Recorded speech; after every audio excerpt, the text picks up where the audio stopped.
Hello dude. जैसे तो हम सब जानते हैं कि प्रकृति में हर जिस चीज की शुरुआत होती है उसका एक ना एक दिन तो अंत तो जरूर होता है, चाहे वो पेड़ पौधे हो या इंसान हो या जानवर हो, ग्रह हो या नक्षत्र या सितारे हो, यहाँ तक कि ब्लैक होल्स भी। लेकिन ये इंसानी फितरत है कि जिस चीज की मृत्यु को जन्म की तरह सेलिब्रेट नहीं किया जाता है, जबकि दोनों प्रक्रिया प्रकृति के लिए एकदम नेचुरल है। और हम काफी बार इसके बारे में सोचकर घबरा जाते हैं और यहाँ तक कि इस टॉपिक के बारे में बात करने से भी कतराते हैं। लेकिन एक चीज जरूरी है, जो है कि हम सबके दिमाग में जरूर आता होगा एक क्वेश्चन, मौत के बाद आखिर क्या होता है। तो डूड, इस वीडियो में हम पूरा डिटेल्स के साथ इस टॉपिक के बारे में चर्चा करेंगे और एक साइंटिफिक और लॉजिकल तरह से सोचने की कोशिश करेंगे। तो चलिए शुरू करते हैं। तो डूड, जैसे हम सब जानते हैं कि दुनिया में कई लोगों को मानना है कि इस जिंदगी के बाद कुछ और भी है। ये सच ऐसे तो नहीं निकली है, ये धर्म और धर्म मान्यताओं से निकली है। बट हाल ही में एक साइंटिस्ट का बैकअप भी मिला था।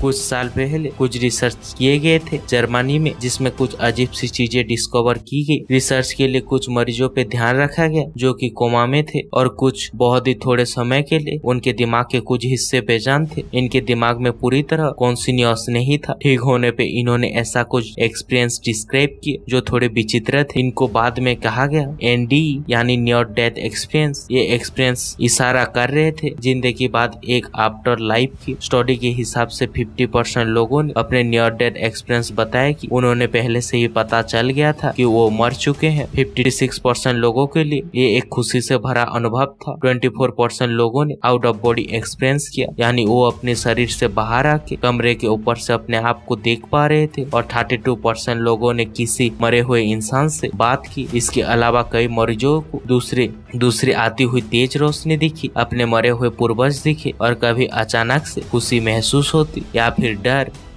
लेकिन ये स्टडी अपने आप में पूरी नहीं थी और जैसे हम जानते हैं कि किसी भी चीज को सच मानने के लिए विज्ञान उसी चीज को अलग अलग जगहों में अलग अलग लोगों से दोहराता है। और ये स्टडी को वापस से दोबारा किया गया UK, US एंड ऑस्ट्रेलिया में। इस बार पेशेंट्स की ना थोड़ा जगह था। अलग अलग रिसर्च इस पर काम कर रहे थे। रिसर्च में पता चला कि ये एक घटना नहीं बल्कि एक प्रक्रिया है। एक प्रक्रिया शरीर में कई घंटों जैसे महत्वपूर्ण जगह की कोशिकाएं की मरने से होती है, पर इस प्रक्रिया को सही ट्रीटमेंट से रिवर्स भी किया जा सकता है और वहीं डॉक्टर की कोशिश रहती है। इस स्टडी में सारे मरीजों से सिर्फ 9% मरीजों ने ND रिपोर्ट किया और सिर्फ 2% लोगों ने अपने आप को शरीर से बाहर महसूस किया। वैज्ञानिकों ने यहाँ खोज किया कि मौत के करीब हमारे दिमाग ऑक्सीजन की कमी की वजह से दिमागी प्रक्रिया तेज हो जाती है और इसी वजह से हम बहुत सी अजीब चीजें अनुभव करते हैं। मरते वक्त ये पाया गया है कि हमारे दिमाग REM यानी इंट्रोजन स्टेज में चला जाता है। यहाँ हमारी इंद्रियों से आती हुई जानकारी मिक्स्ड अप हो जाती है और क्योंकि ये सब हमारे ब्रेन स्टोम में होता है, इसलिए दिमाग की बाकी और हिस्सों में जान नहीं भी हो फिर भी हम महसूस कर पाएंगे।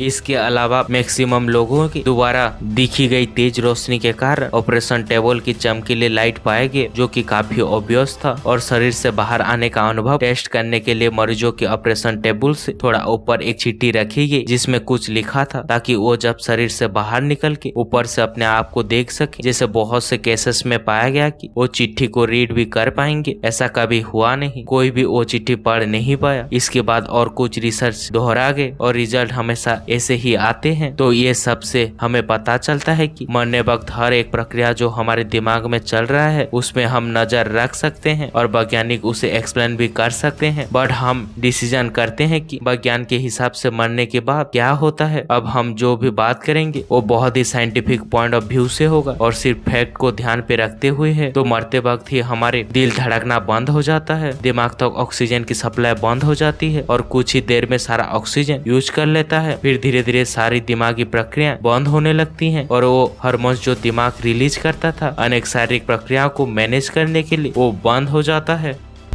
इससे सारे शरीर की कोशिकाओं तक इंट्रोडक्शन नहीं पहुंचता और सबका काम करना बंद हो जाता है। इसके बाद वो होता है जिसे हम कहते हैं कि पोस्ट डेथ प्रोसेस। यहाँ शरीर की सारी मसल्स रिलैक्स हो जाते हैं क्योंकि उनको अब ऑक्सीजन नहीं मिलता जिनको बंद करके वो टेंस रख सके। इसलिए मरने के बाद अक्सर मरीज टॉयलेट भी कर बैठते हैं। अब क्योंकि शरीर मेडिकली मर चुका है, अब इसका मतलब ये नहीं कि उसके अंदर की सारी चीजें मर चुकी हैं। कुछ कोशिकाएं फिर भी बची कुछ ही ऊर्जा को खर्च कर रहे होते हैं और हमारे शरीर के 100 ट्रिलियन बैक्टीरिया फिर भी जिंदा रहते हैं। ये बैक्टीरिया जिंदगी भर हमारे हाथों में और हमारी चमड़ी में जिए हैं और इनका शरीर मरने के बाद क्या होता है उस पे बहुत बड़ा योगदान है। मरने के बाद शरीर धीरे धीरे रूम टेम्परेचर में आने लगता है क्योंकि ऊर्जा को उत्पन्न नहीं हो रहा है और धड़कन के बिना कौन भी शरीर के नीचे से हिस्से में जमने लगता है। ये खून 2 घंटे बाद क्लॉट होने लगता है और इसी से ही फोरेंसिक डॉक्टर बता सकते हैं कि शरीर को मरने के बाद हिलाया गया है कि नहीं। फिर 8 घंटे बाद कैल्शियम मसल्स की प्रोटीन के साथ कॉम्बाइन होने लगता है। इस प्रक्रिया को कहते हैं रिग्रोमोरिस।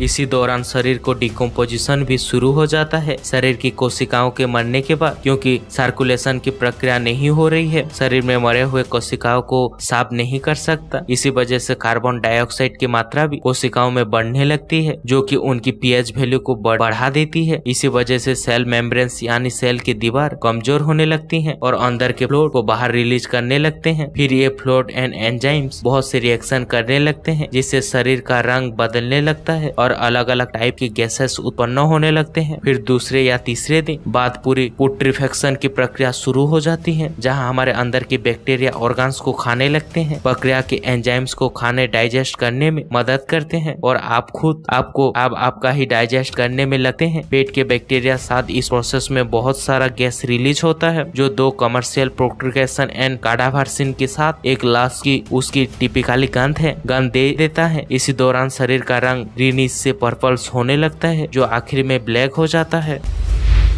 यही बदबू फिर कीड़ों और मकीड़ों को आकर्षित करता है जो शरीर में अंडे देने लगते हैं। एक बटरफ्लाई एक टाइम में 300 एग्स यानी अंडे दे सकता है जो एक ही दिन में हैच हो जाते हैं। यही कीड़े फिर मैजेस्ट बन के शरीर को खाने लगते हैं जब तक वो पूरी तरह विकसित ना हो जाए। इससे और ज्यादा गैस उत्पन्न होता है और ज्यादा बदबू। फिर आखिर में ऑर्गन्स को बैक्टीरिया फर्मेंटेशन शुरू हो जाता है जहाँ उनके ऊपर एक वैक्स की तरह लेयर आ जाती है और इसमें सारे बैक्टीरिया और माइक्रो ऑर्गन्स भी बची कुछ चीजों को खाते हैं। ये स्टेज 1 साल तक भी चल सकता है और इसके बाद सिर्फ अनडाइजेस्टेबल चीजें जैसे हड्डियों और बाल ही बचते हैं जिन्हें भी कुछ सालों में जानवर या पेड़ पौधे ऑब्जर्व कर लेते हैं। शरीर पूरी तरह से मिट्टी में मिल जाता है। तो विज्ञान के हिसाब से यही होता है मरने के बाद। सुन के काफी अजीब लगता है ना। यही चीज हमें शायद सोचना पसंद नहीं, इसलिए हम आफ्टर लाइफ में बिलीव करना ज्यादा पसंद करते हैं।